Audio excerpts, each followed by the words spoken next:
Let's talk Bobulinski. Tucker had this interview last night on Fox News, and it's amazing. Fox has this unique space in this election cycle called the only cable news channel that will put a massive news story on air that is, yes, damaging to Democrats, but is completely newsworthy, verified, and should be the biggest news story really in the country.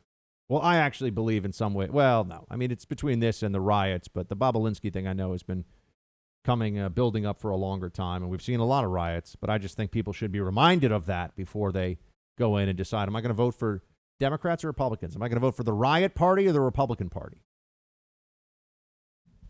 But here's what we know after this this lengthy sit down with Bobulinski. This guy has the Bidens absolutely nailed. Okay, we now see that Joe Biden probably got some ideas from the way Hillary Clinton and Bill Clinton were conducting their business. They've turned politics into a brand for self-enrichment.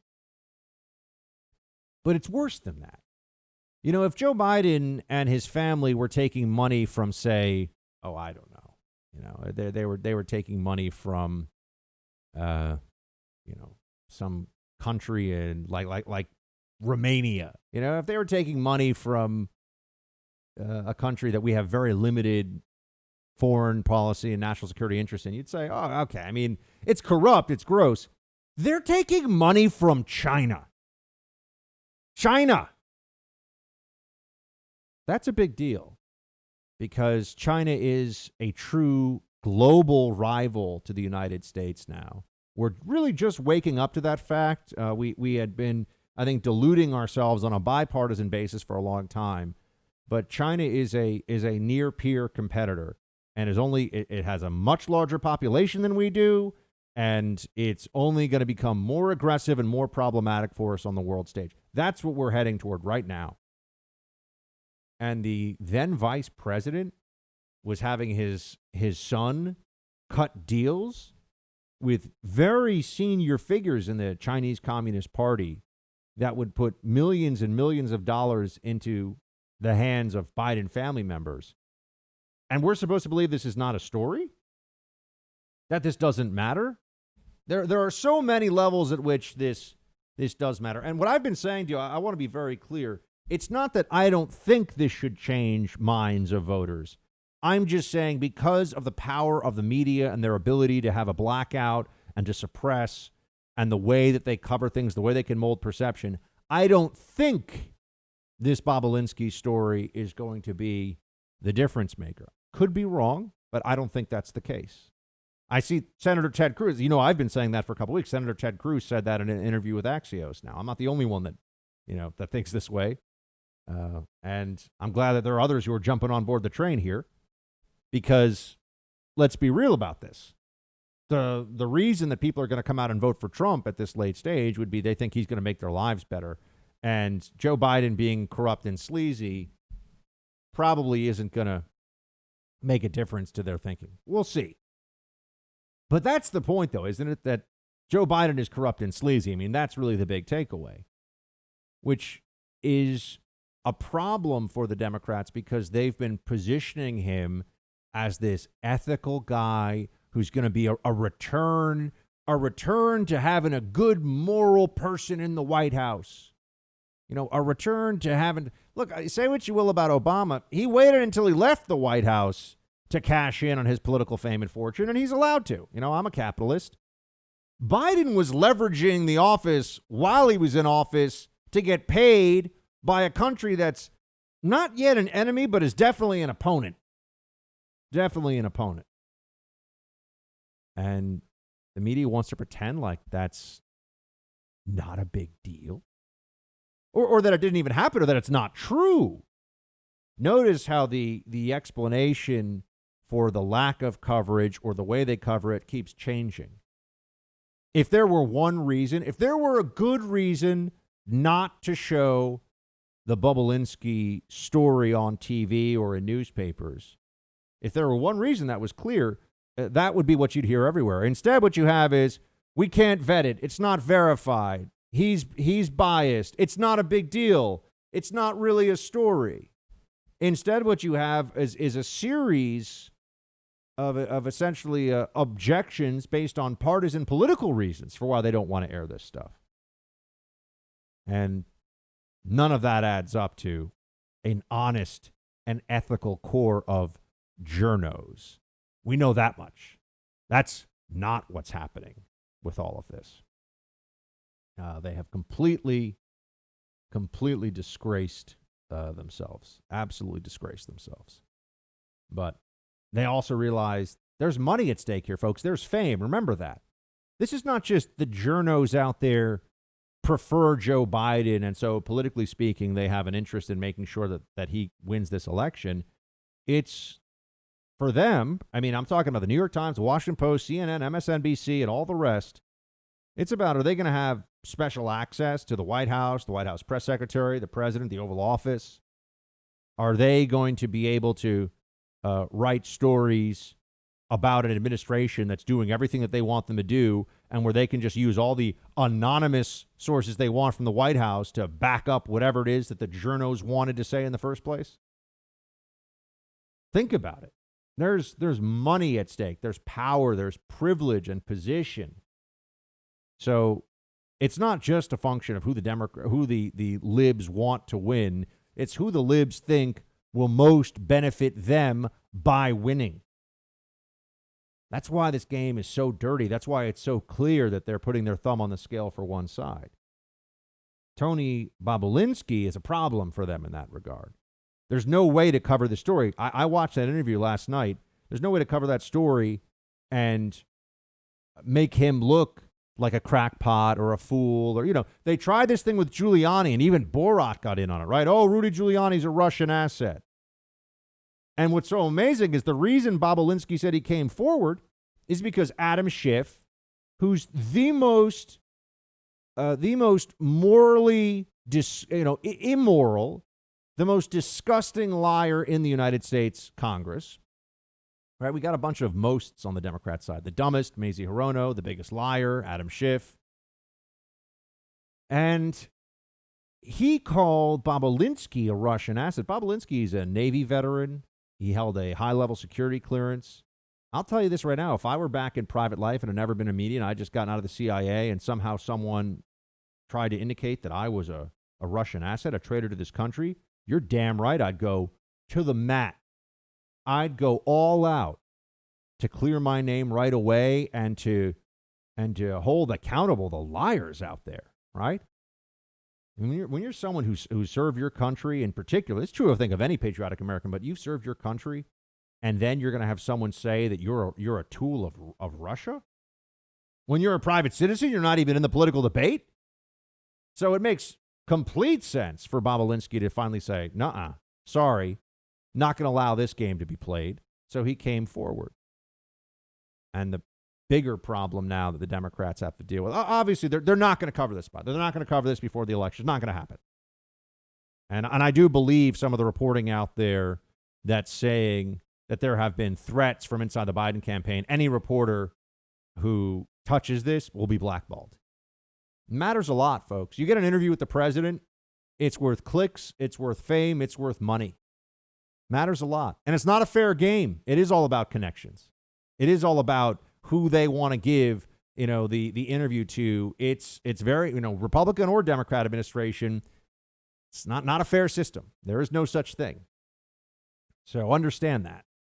But I do believe the reports that say that journalists are worried they'll be blackballed if they cover this Bobulinski story in a Biden administration. And they already feel like they're essentially out in the cold with the Trump administration. So once again, understand their interests. Follow the money and the power here, and you'll understand exactly why certain stories are being told and others are not. And that then brings me to what Mr. Bobulinski said. Let's get into it.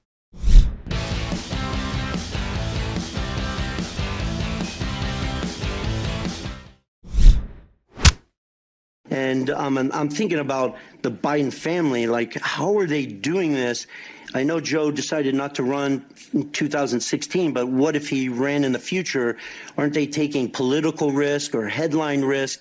And I remember looking at Jim Biden and saying, how are you guys getting away with this? Like, aren't you concerned? And he looked at me and he laughed a little bit and said, plausible deniability. He said that out loud? Yes, he said it directly to me, one-on-one in a cabana at the Peninsula Hotel after about a hour and a half, 2-hour meeting, with me asking out of concern, how are you guys doing this? Aren't you concerned that you're going to put your brother's, future presidential campaign at risk? The Chinese, the stuff that you guys have been doing already in 2015 and 2016 around the world. And I just can almost picture his face where he sort of chuckles and says, plausible deniability. Plausible deniability, friends. And also political invincibility. Clearly, the Biden camp, the Biden family, was setting up these deals, not realizing, not really knowing. You got to remember, this is back in 2015, 2016 we're talking about. So they were leveraging Joe Biden while he was in office to get the deals. They didn't know that Joe Biden was going to be able to run for president and become the nominee for Democrats back then. There's no way they could have known. I mean, it was a pretty widespread belief that Joe Biden wasn't going to be the nominee at that point. So they figured, and I'm just trying to put this in context so we can all understand, while Joe's in office, they got to get these things done. They got to establish these relationships. That's why there was this urgency to do it then. It's a little different than the Hillary Clinton situation. Everyone knew she was running again. Everyone knew that she was going to be the nominee. I mean, yeah, you could say Bernie Sanders, but until Bernie actually gave Hillary a run for her money in 2016, no one actually thought that there was any question about who was going to be the nominee. So when you look at this on the timeline, it all makes sense.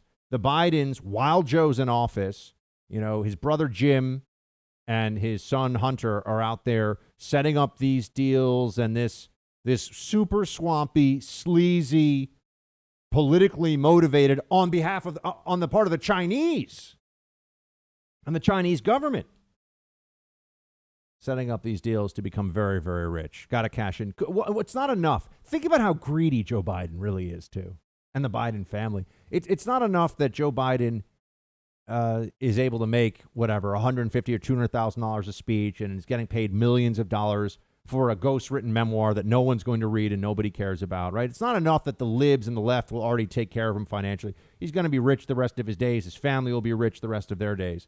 No, they want to be big time. They want to be Trump rich.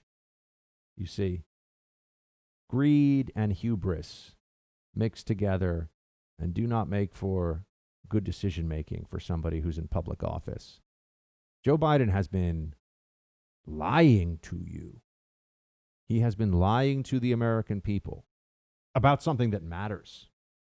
He's really been lying about who he is as a public figure.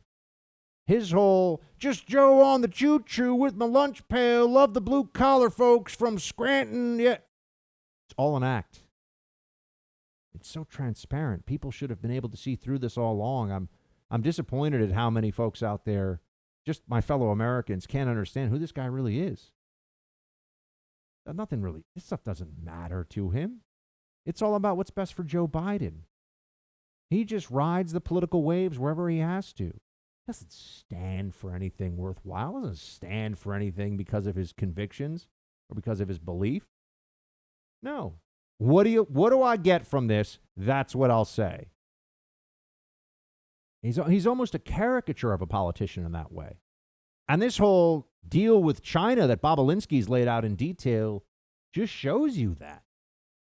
Shows you who this man really is. They knew. And they knew it was gross. And they knew it would be, but they also knew that the media would never touch it. Remember, before he was even running for president, you think that they would let this story get out there about Obama's VP? Never. Total politically motivated immunity. That's what Joe Biden thought he had. Oh, it's not like this is the first time we've seen this. Hillary Clinton destroyed evidence of classified information that she kept in violation of the law on her personal server at home.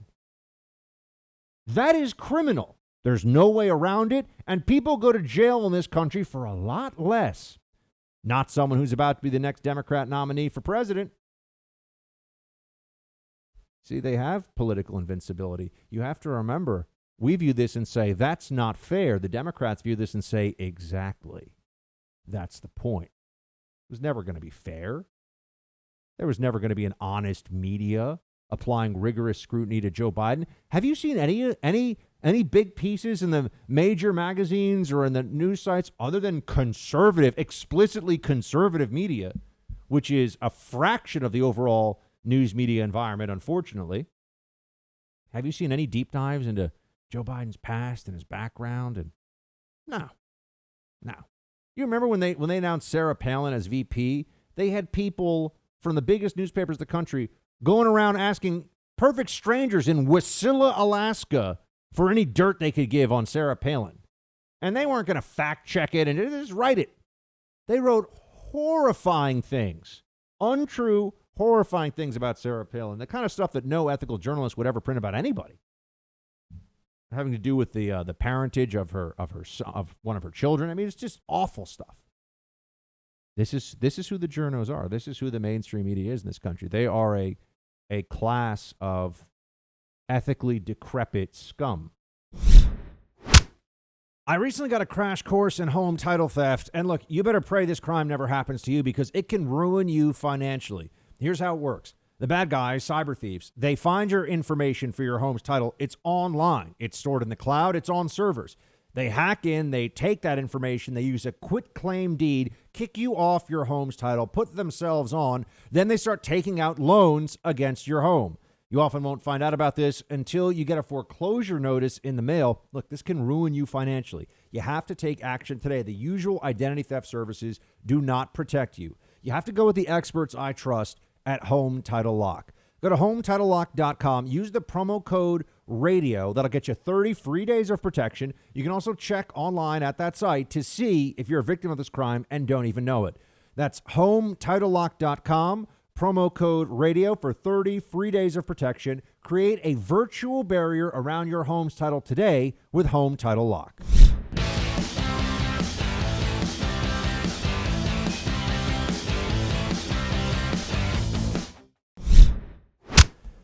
Six days, friends, getting down to the wire here. And man, this is an election that I don't have to tell you how important the outcome is for all of you, but we should hear from the campaign in real time directly. So we've got our friend Hogan Gidley back in the mix here. He is the national press secretary for the Trump campaign. Hogan, thanks again.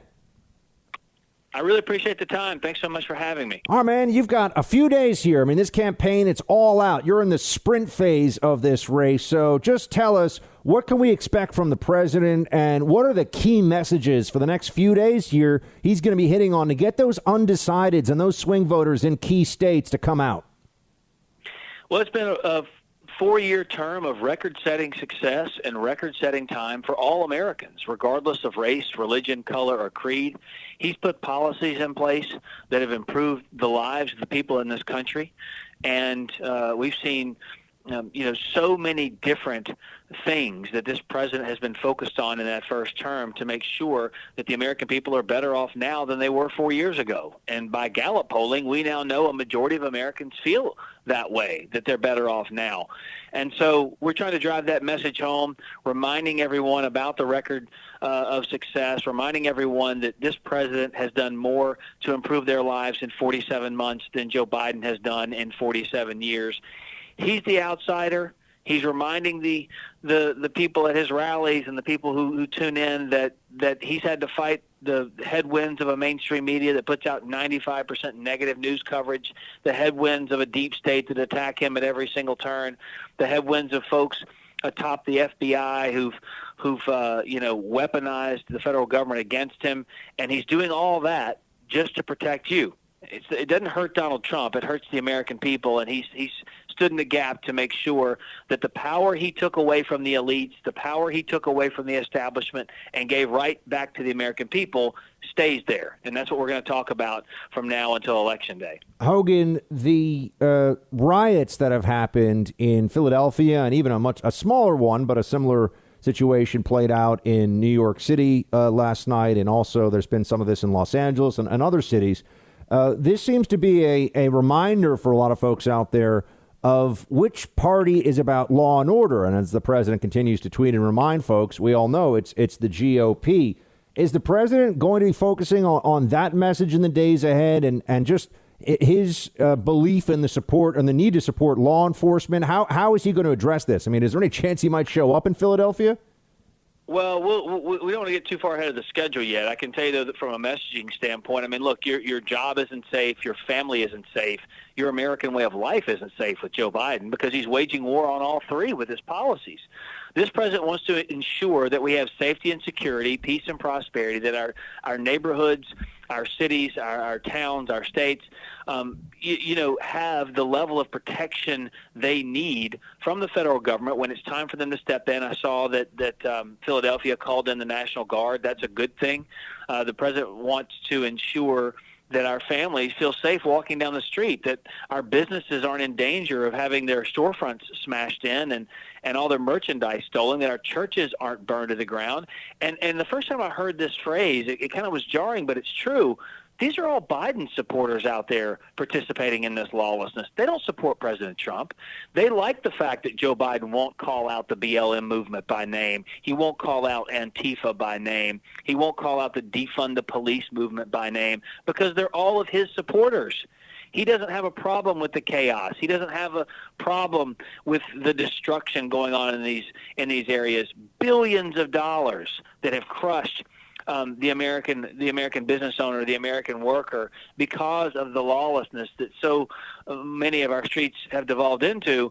And their solution is to literally donate to a fund that gets the people who caused the chaos out of prison. Joe Biden's team did that. This president goes into Wisconsin, for example, and makes sure the law and order folks, the cops, have money to do what they need to do to protect the city streets. He makes sure the business owners have money to rebuild what was stolen from them. And the left is funding the criminals. I mean, it's a clear difference of where we want to take this country. We're speaking to Hogan Gidley, National Press Secretary for the Donald Trump campaign. Hogan, I know there's a lot of media chatter around polls right now. And there's this perception that it seems to me, at least, they're trying to hammer home that it's already all over, that Trump can't win in these key battleground states. Well, today I saw a poll that said that Wisconsin, it's a double-digit lead, according to a poll, for Joe Biden there. And no one believes this, at least no one that I know, Hogan. No one actually thinks that Donald Trump is going to lose by 12 or 15 points in Wisconsin. This just seems like madness. What's going on with some of these polls? Well, the methodology is always flawed. I don't want to get too wonky into what they're trying to do, but doesn't it make sense that the very same media that has been telling you for 4 years that Donald Trump has to go would put polls into the field that would attempt to suppress our supporters and our voters? I mean, it's a self-fulfilling prophecy for them. If they've been reporting it for so long, they know that if Donald Trump wins this election, when he brings it home for another 4 years in this country, they are going to be relegated to a level of irrelevance that they have been dreading for the last 4 years. They know it, and they're terrified about it. We have seen such enthusiasm, such excitement in so many of these states across the country, and here are some numbers I think you'll appreciate. For example, this campaign made 10 million calls last week to voters. We didn't make 10 million in the entire 2016 cycle. The apparatus we have on the ground is incredible. It is massive. 2.5 million volunteers, way more than Barack Obama had, way more voter contacts than Barack Obama had. And while Joe Biden is getting money from Wall Street and Park Avenue 5 times the amount that we're getting, it's because we're for the forgotten men and women of this country. And just so we're clear, Democrats were leading in absentee ballots because they put all their eggs into that absentee ballot basket. They thought if we just get everyone out to vote in the mail, we don't need people to leave their homes. They scared the hell out of all their voters. But requesting a ballot is not the same thing as casting a vote. And in Florida, for example, absentee ballots had Democrats up 19%. In 7 days, that's now down below 5% because our turnout apparatus preparing for the early vote in person got people to the polls. Democrats know they have no apparatus to get those people who requested ballots to actually mail them in. They're terrified, and even they are changing their strategy, telling their voters, as a story in Politico, please go to the polls and vote. Please go out and actually get out of your homes. We've been telling you this whole time, if you walk outside, you're going to drop dead. Please don't listen to us anymore. Go vote instead. They know they're in trouble here because while they do have some leads in absentee voting, that's not unusual, and it's not enough. They don't have a big enough lead to win on November 3rd, and they're cannibalizing their election day vote. These aren't new voters for Democrats. They're just voting early, not on Election Day. We're speaking to Hogan Gidley, National Press Secretary for the Trump campaign. Hogan, I've got to ask, because it is, even for someone, I know you and I have both done our fair share of talking to media that does not agree with us. Let's just put it that does not share your politics or mine. Fine. Yeah. The suppression of the Hunter Biden email story, and now with this on the record Lieutenant Bobulinski interview that Tucker Carlson did on his show, 45 minutes of just in-depth allegations backed up by documents, seems entirely credible. Is the media blackout on this? I don't even know if the word is surprising, but is it something that the campaign feels like they can overcome? It's not surprising, but it is most definitely egregious. And yes, we can overcome it because the American people want to know more about this story. Tony Bobulinski is a Democrat. He's a Democrat donor. He's also a Navy veteran. I'm old enough to remember when Democrats said that whistleblowers were the most virtuous among us, that they were the bravest people on the planet for coming forward. Don't see the same level of appreciation for Tony. But nonetheless, the press and the members of Congress are accusing a Navy veteran of treason by being part of a Russian conspiracy. The whole thing is a joke. They have Tony Bobulinski on the record now as a source, provided various forms of damning corroborating material, text, emails, recordings, all the information that the media never had for the Russia collusion witch hunt hoax. They hauled up Trump's kids to Congress for hours and hours and hours to talk to them about Russia collusion that wasn't real, that we now know is manufactured in part by Hillary Clinton and her campaign. And they did that anyway. They're not even asking the questions of Joe Biden's campaign. They're not asking the question from his son. No one's getting any information here, and it's because the Biden campaign is concerned. We now know, thanks to Tony Bobulinski and the work done by Tucker Carlson, that Joe Biden has been lying to the American people for many years now, that he had no idea about this deal with his son, when in actuality, he discussed it, he had to sign off on some of it, and obviously he gave some consultation for the deal too.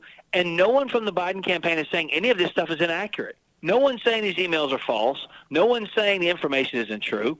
They're just hoping the media covers for them, but they don't have to hope because the media's whole goal here is to get Joe Biden elected. They don't like Joe Biden. They just hate Donald Trump.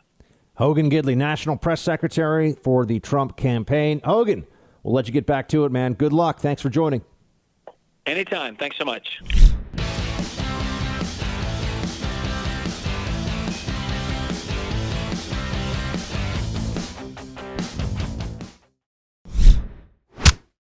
If we want bad economic advice, you know who we should turn to?